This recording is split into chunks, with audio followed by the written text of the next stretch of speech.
New government formed in Saint Lucia. CARICOM Chair offers hand of support to Haiti. And CARICOM and the United Nations system strengthen relations. Welcome to this week's episode of the CARICOM News Time. I'm Tusankin English Francis. Thank you for joining us.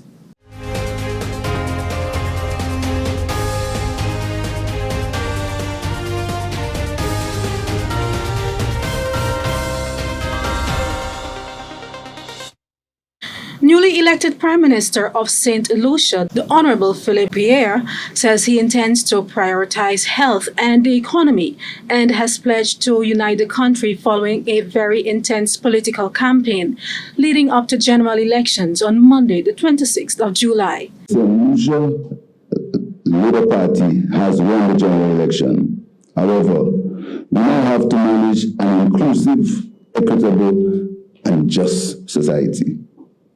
I believe that our island can be one where dignity of the human person is preserved and respected, where our citizens are treated equally and given the opportunity to grow and achieve their full potential, where the poor and less fortunate and vulnerable members of our society are protected and assisted by the government to achieve a decent quality of life, where human rights of all are guaranteed by the government to all citizens. Saint Lucia Labour Party won a landslide victory, gaining 13 out of 17 seats contested in the elections. The United Workers' Party, led by outgoing Prime Minister the Honorable Alan Chasney, held on to 2 seats. Independent candidate Stevenson King, who recently departed from the UWP, and independent Labour candidate Richard Frederick copped the other 2 seats.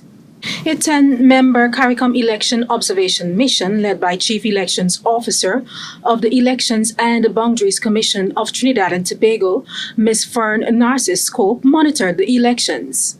2 staff members from the CARICOM Secretariat, Mr. Johnson Alexander and Ms. Sarojini Sitaram, supported the team in Saint Lucia.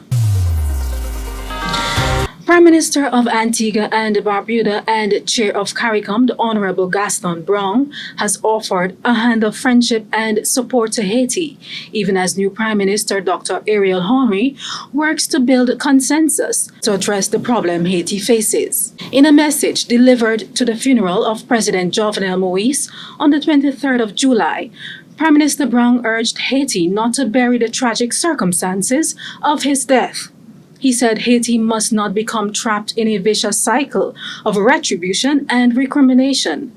Instead, the death of the president must cause everyone to seek pathways for peace, stability, and prosperity. Within a framework of shared aspirations and ambitions, he urged the government and the opposition to debate without violence and to fashion a system of governance that can allow them to function peacefully in the interest of the nation they love. You want a democratic country where freedom reigns for the individual and your democratic institutions and values are respected by all. You want a Haiti where children can attend school, get a solid education, and build a good future. And you want a nation which creates jobs, provides lands to the landless, delivers health care, empowers workers, and improves the quality of life for all. In all this, the countries of the Caribbean stand in solidarity with our brothers and sisters in Haiti. Our hand is offered in friendship, support, and an enduring admiration for the strength and resilience of the Haitian people who led a successful revolution in 1791, freeing themselves from the oppression of slavery. Meanwhile, speaking at the 11th CARICOM UN General Meeting on the 21st of July, United Nations Secretary General Antonio Guterres says the United Nations would continue to count on CARICOM's strong support as they strive to help Haiti.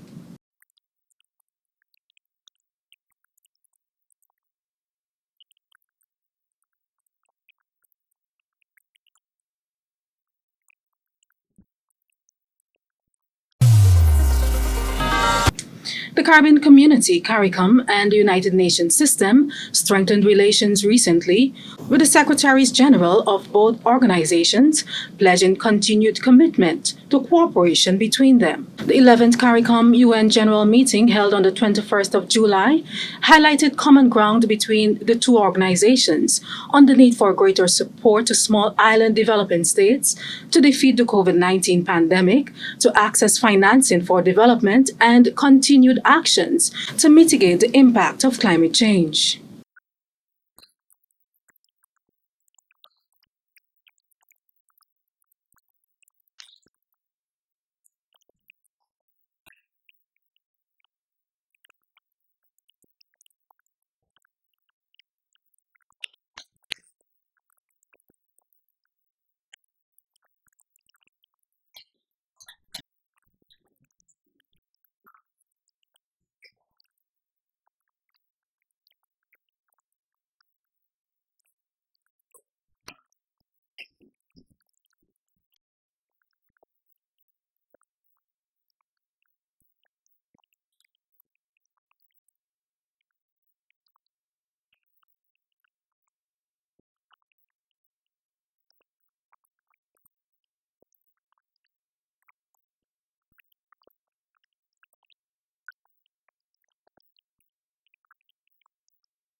The government of Japan is supporting the Caribbean community with harmonizing national teaching standards with those articulated in the CARICOM standards for teachers, educational leaders, and teacher educators. With this opportunity, I would like to refer to the Japan CARICOM Friendship and Cooperation Fund, which this project is funded by.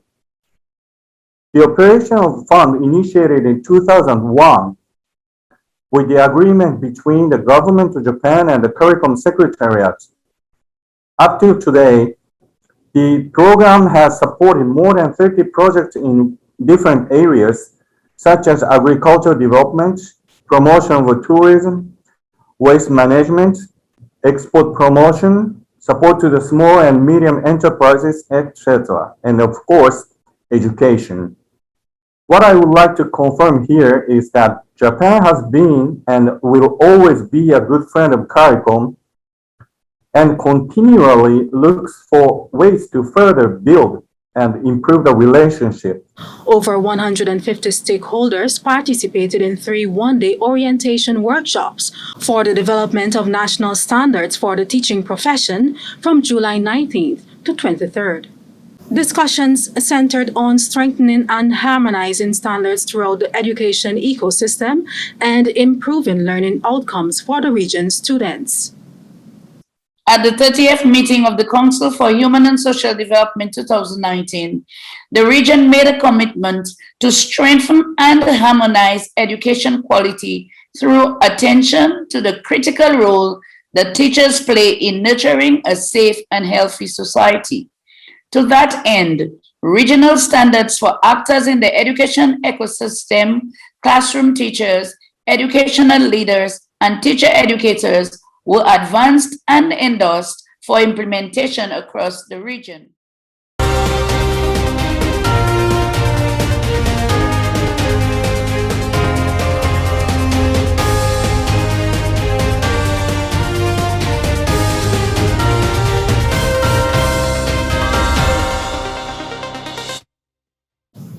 For more stories, you can visit the CARICOM news site at today.caricom.org or the CARICOM website at caricom.org.